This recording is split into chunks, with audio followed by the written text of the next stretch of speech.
Hello everybody, in this video we talk about item enhancement in the game North for the Wicked. This is one of the most important things that you're going to do a lot in the game.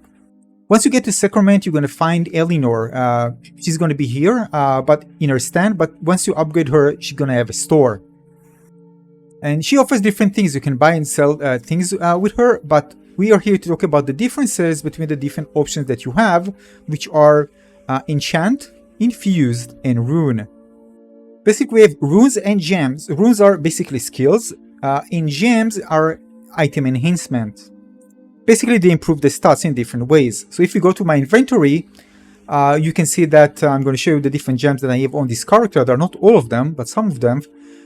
You can actually see that, for example, Ship Ruby. Let me just arrange this so you can see them right with all the ones that I have right aside from the other.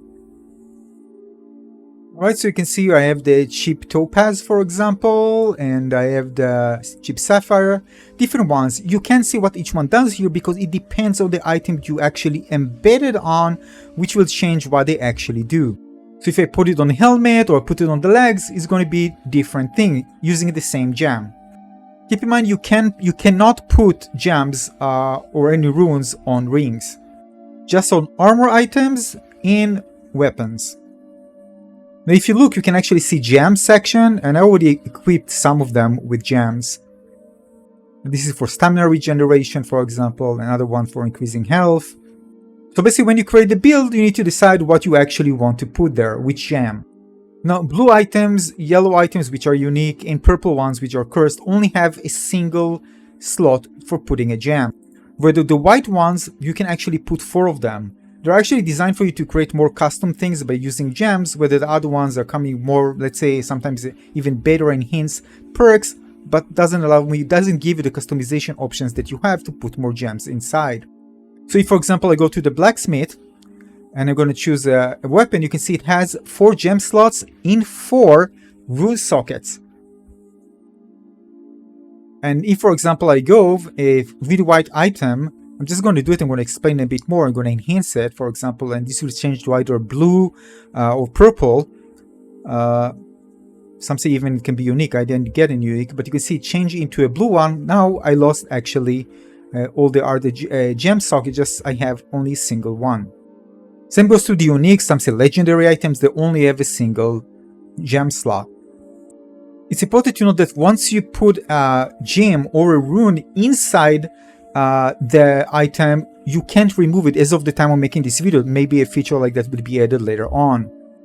The only way to get, for example, the runes back is to extract them, which I'm going to show you in a moment, but this means you're going to lose the weapon. So first is Infuse. Infuse related to gems, alright? So what we can do is put gems onto different items. It can be armor items or weapons, as you can see. So I'm going to just choose one that has an empty gem slot or several empty gem slots, which I can just socket the gem into. Then I can see the one that I have. They're not all of them. And then if I go, then I can actually see, depends on the item that I choose, what each one does. You can actually see the description. Alright, so it gives me electric damage on parry. This is armor decreased. This deals cold damage on parry. Different one. But again, it's important to know that it depends on which item you're going to use it on.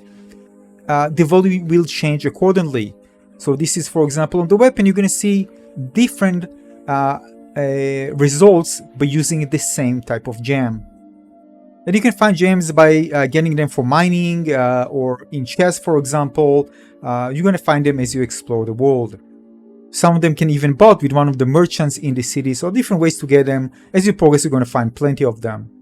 Alright, let's move to the next one, which is Enchant. Enchant, basically, you can see there's nothing here because I need to have the white weapons, the common ones. Basically, I can turn a common one into higher rarity.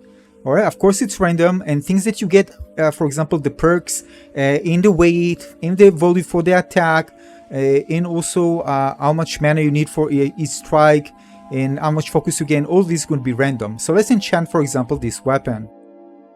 And I'm going to choose to enchant it. I basically lose the white, but again, another one random in return. Again, the rarity is random. Now, the game tells you that once you enhance, you're going to lose 2 rune slots in your last 3 gem slots. Alright, it's important to note, you won't get to stay with all the slots available. So when I enchanted it, and let's look at the weapon that I got a blue one, and again with different random stats, and yeah. However, the item itself will remain, alright? If you did, for example, a dagger, and that particular dagger, it will stay a dagger, it won't get into something else. But you can see this one, now I only have a single empty rune slot and only a single gem slot. And this is irreversible, you won't be able to change it back to a common item. Now it does cost 1 silver to do it, so it might be expensive at first at the beginning, but this is a great way to get some really cool and really amazing items. But you can always sell it and get some of it back, so, you know, it's not like it's gonna be total waste. And this is again one way. Later on when you progress with the game, you have tons of gold and you're gonna do it like constantly. So this is a way to just go and you try to reroll and get something good. Bottom line, don't delete your whites, alright? Keep them because you can enroll them. Right. The next one we're gonna use is the rune, which allows you to embed runes or extract runes from your weapons. They basically give you different skills. You're going to find them as you eliminate bosses. You're going to find different chests. They're going to drop them. And if I go, for example, for the empty one, I can actually assign the one from the runes that I have in my inventory. Or if I press X here, I can actually extract it.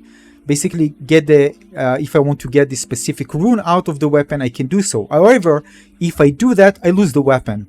Well, if you find a good rune in a weapon that you like, but you don't care about the weapon, you can just extract it back and put it on another weapon. And the game says, you see, extract Juggle Strike from Claymore. This will destroy the weapon. And that's it. I guess think twice before doing it because some things are irreversible. You won't be able to change it back. So make sure to make a smart choice before doing anything. And that's it. Thanks for watching, everybody. Enjoy the game.